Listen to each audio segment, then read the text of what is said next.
need to build the wire plate and the carriage, and then put the hot plate on it, or the heat bed. So what I'm going to do is just lift this out of the way for just now. It's not going anywhere to give us a bit of room. I will set the heat bed there and start to look at how this assembly goes together. Now, what now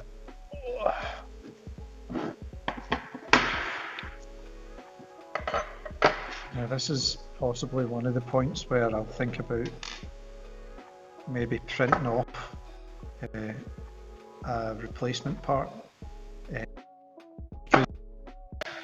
From what I can remember from looking at this before, this bed should, or this carriage should go together like that, and then I think we use these screws and cable tie them on, which is, I suppose, kind of okay, but there's better ways of doing this where we can get like a 3D printed block that's actually got a tooth section in it that will be able to bite into the actual belt, and it'll hold it a bit more securely, and it allows you to maybe adapt it a little bit better. With this, what I think to do is put it around here, put a cable tie, and then you know, there's a little bit of movement there. I doubt it would really make much of a difference, but you know, we can try and see if we can do a wee bit of a better job later on. Now, I think I've got this pretty much set up the way it needs to be. We have the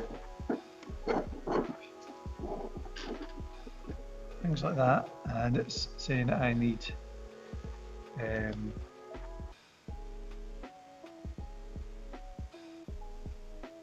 me see, I need 14 cylindrical M4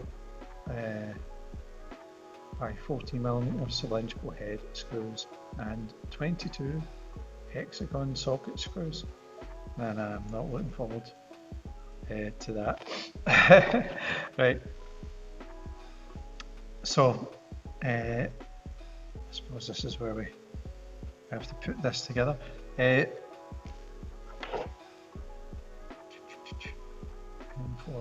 right, so we had a bag of these M4 8mm screws. I think that's in there, and we'll need 6 of them, so that's handy. That's 6 of them there.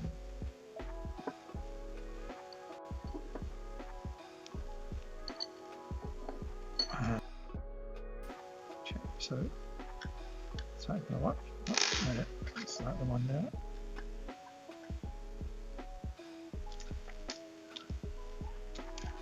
And you can probably hear the people out in the street and the background hubbub. It's looking quite sunny outside, which is kind of unusual for Scotland at this time of year. Well, at any time of the year actually. I would have hoped we would have got sun before now, but you know, with lockdown and all the other bits and bobs going on, we are just in a bit of a weird situation now. So today there's loads of people out in the street, there's loads of people walking about, there's the shopping centre's got its music up full pelt, and there's a lot of people just kind of mucking about. I'm noticing there's a guy outside who's messing about with the automatic doors. Quite a few visitors today. But life goes on, and if you can't deal with that, then maybe this isn't the video for you. So I'm going to take this bed here and this back now, and now, as it was saying, these kind of go on here and here, and I'll need more of these screws. There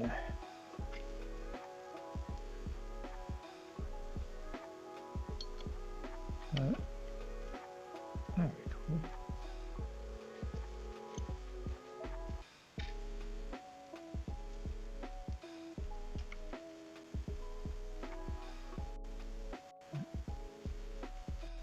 Might end up fast forwarding this bit of the video. You can see what we're doing here. And the way this is going to end up working is you'll have the bed, which is rigid, well, the carriage, which is rigidly attached to the frame, and then you will have the bed, which will be on springs, so you can adjust the level of it. Hopefully, if we do this right, there will be very little play. Bed should be quite kind of flexible as it is. Not flexible, sorry, quite level as it is, and we'll not have to worry about things such as mesh bed leveling and all that. I'll go into setting up the board when it comes to that point, so there'll be a separate video for that one.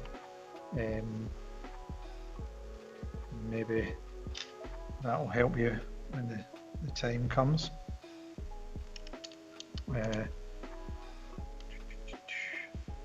Go.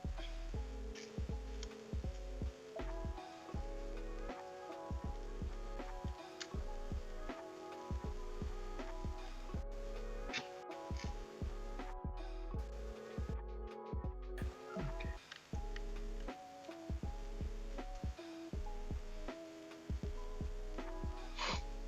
Good. There we go. No, I didn't want to throw too many of them about. Sometimes I'm trying, as I get older, to not do this, but sometimes you would, I would just throw all the parts right out on the table and just pick through them. I'm sure that would trigger a few people, and to tell you the truth, I've reformed my ways. I'm not going to be doing that anytime soon. Right, and here we go.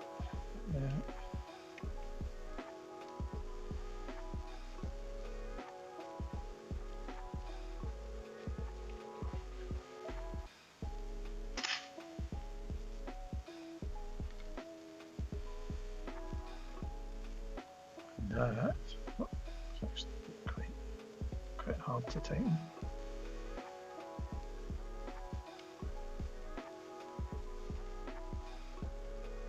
Okay.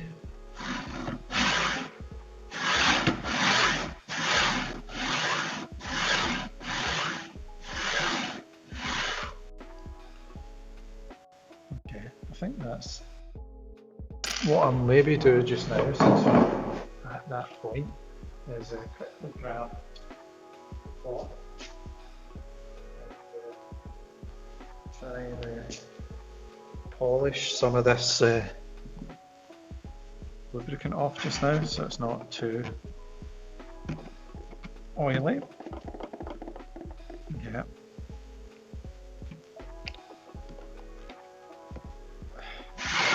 And you still want lubricant inside it on the bearings to allow them to roll and so on, but I think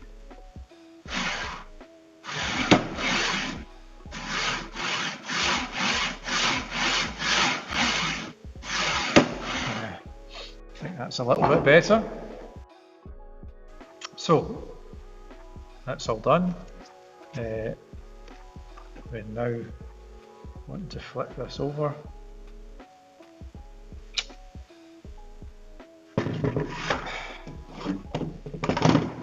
Why is this not? I can put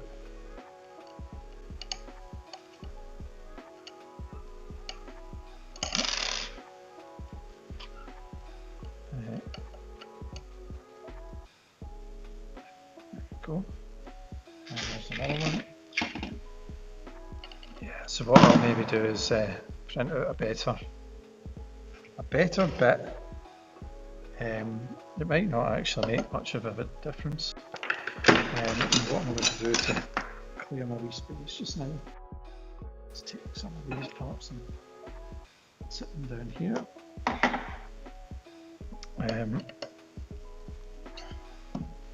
Let's keep it real. This is probably being built on your kitchen counter, your coffee table. You know, not everyone's got a space to do this. So that's us. It's in. Everything's attached, and we now need to take this this belt, measure it, cut it, and then fit it. So let's see. So we do need for the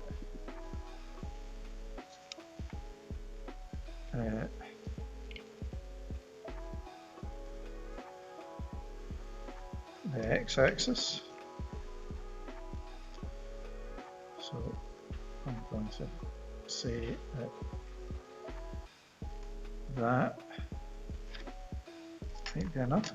I could maybe flip that over again and just a little double check.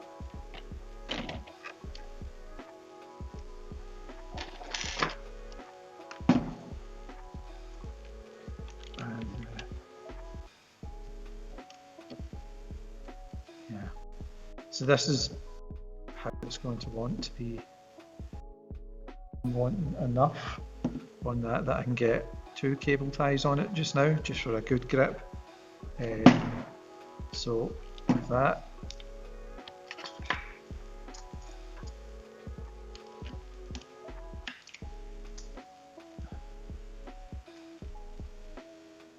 and there we go. And this is where we find out that the belts are too short.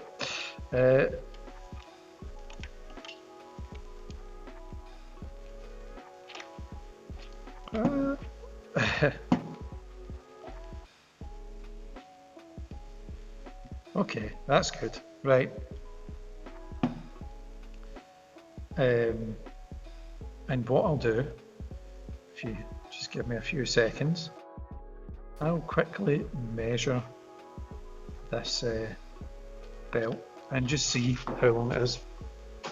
So now that I'm back, that is 880 millimeters, which is what I've got for the length of this, and that'll give us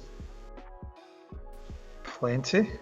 If that's 880, then this bit's considerably longer, so you must get a about 2.5 meters of belt with this, so I can safely take this. I will get one of my cable ties. Don't worry about the noise in the background. I took the opportunity to stick the kettle on while I'm doing this.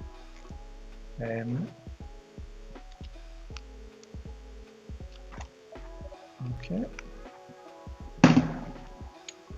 So everything's going to be black and hard to see. I have taken this and fashioned a loop out of it.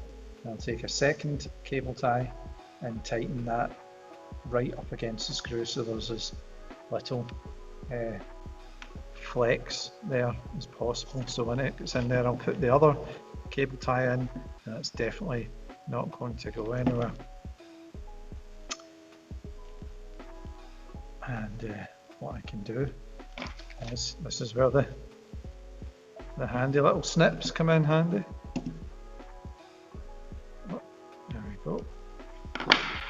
And I'll get another cable tie and I'll flip it, and yep, bish bash bosh, as someone might say.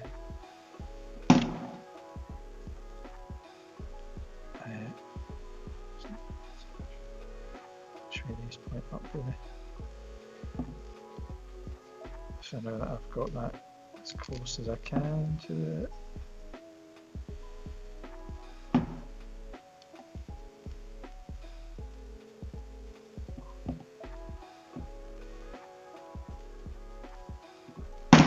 okay. Okay, and I'll just double check that I've got that as tight as possible.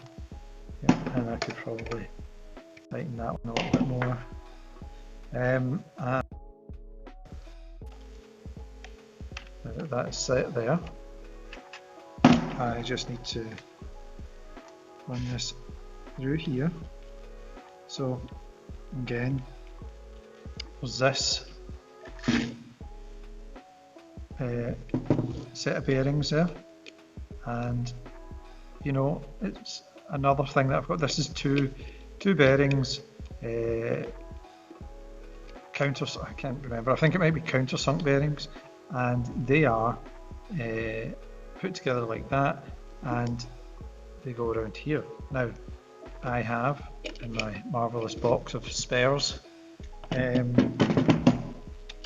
essentially the same thing, but it's one whole piece, so you don't get that separate. I would probably do better to use that, because, well, I'm sure, well, on the other printers that I've used, there can be a wee bit of slippage,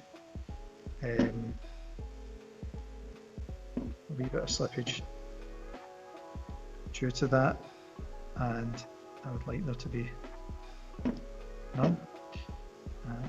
Okay, so again, take this, get a cable tie, do our first knot, so we've got a loop.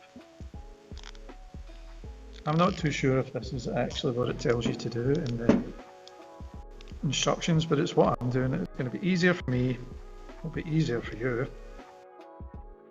Obviously, I'm a bit different, where I've got lots of spares kicking around, so don't be too gung-ho with that. And if I tighten that up, yeah, that's it, that's going to be nice. Now I need to get a second cable tie and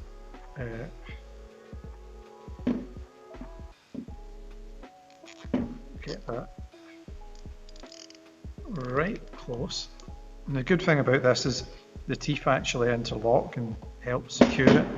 So I'm not saying that this isn't a good way to go. I just kind of liked the 3D printed part. It just seemed to finish it a bit. Now if I take that to there, let me tighten that up. Okay. So we can see there's still a bit of play in there. But if I turn this now, we'll steadily reduce that. You can see the belts are actually tightening up now. Now belts that are too tight are almost as bad as belts that are not tight enough. But I think that is pretty good. I just need to loosen that a little bit. Because I don't want to be squeezing this too much against the chassis where no longer, see, that's no longer moving as freely as it did, but again it's also fighting against this motor, and yeah, so that's quite good. I'm not seeing quite so much play in that. Again, it's not exactly smooth, but it does the job, I think. Yeah, okay. You can see how that's lining up along there, and yeah.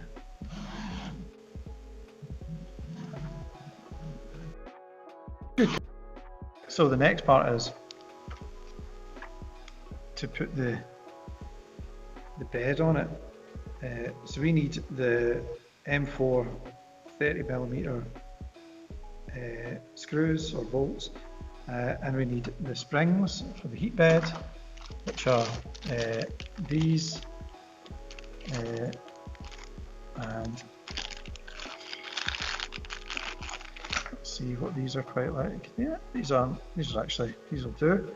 You can upgrade them, but my experience, upgraded ones sometimes aren't quite such a big deal either. And again, the amount of money people want to charge you for a screw in this is actually ridiculous.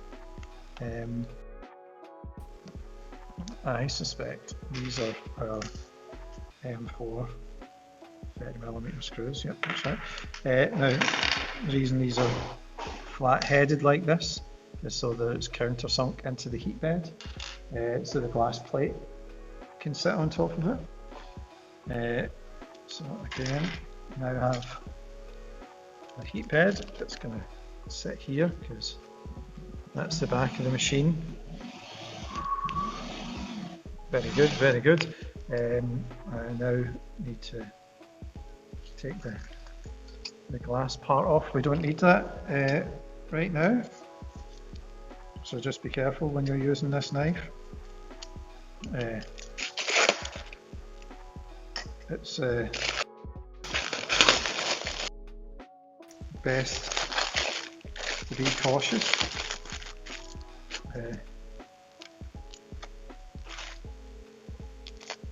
It's definitely well wrapped, and now I'll take the glass plate off because we won't be needing that until the printer's done. And yeah, that's pretty good. So as I said, countersunk into this like that.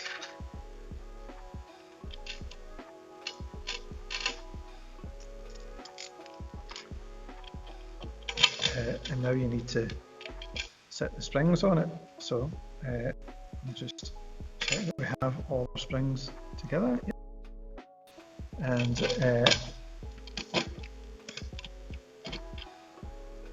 we now have, we've just let a spring roll all the way under. So what I'm going to do just now is I'm going to push down so that the spring compresses, and I'll show you what I'm doing on the other side. So I think possibly might work best is going from this angle. So we have the spring going through the heat bed, and we have the screw that we now need to make go through the hole in the carriage, and thumb screws here push down until it starts to come out. I don't know how easy that is to see. Maybe I can swap to a different view. So we've got this here, and we would screw that in there. Now this is the hard way to do it because I want you to be able to see it. Essentially all you need to do is lift it and put the screw underneath, and do the same for the other side while you're there, so that you're not having to fight with the separate parts all connected. And you just thread it on. There we go. And this is looking much more like the base of a 3D printer now. We should loosen these. I'm going to loosen it to as much as I can, because I just want it barely on there, just attached so the springs aren't being compressed, so that it's ready for when I level the bed. And I'll do the same with it. That's it. Great, fantastic.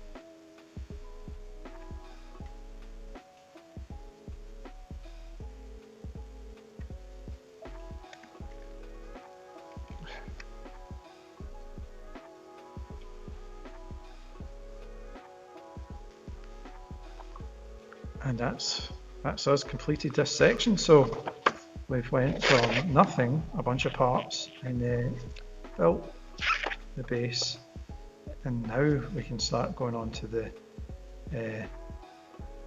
carriage now, for the Z-axis and the X-axis, and that'll keep us going for the next video, I think. We should make sure that this is all freely moving. And I was just noticing there that this handy thing is made of metal, and we'll need that for the Z-axis, but I'd noticed there was 3D printed versions that have got a socket for the bearing here, so your Z-axis screw would sit inside that, and it might actually cause a bit of friction when it's turning, but if it's on a bearing, then it'll turn with no hassle. I'll need to look into that. Okay, so that's it. Thanks for joining me. I hope you're excited, or as excited as I am, to see this. I'm sure it'll be a beautiful wee machine, and yeah, catch you next time.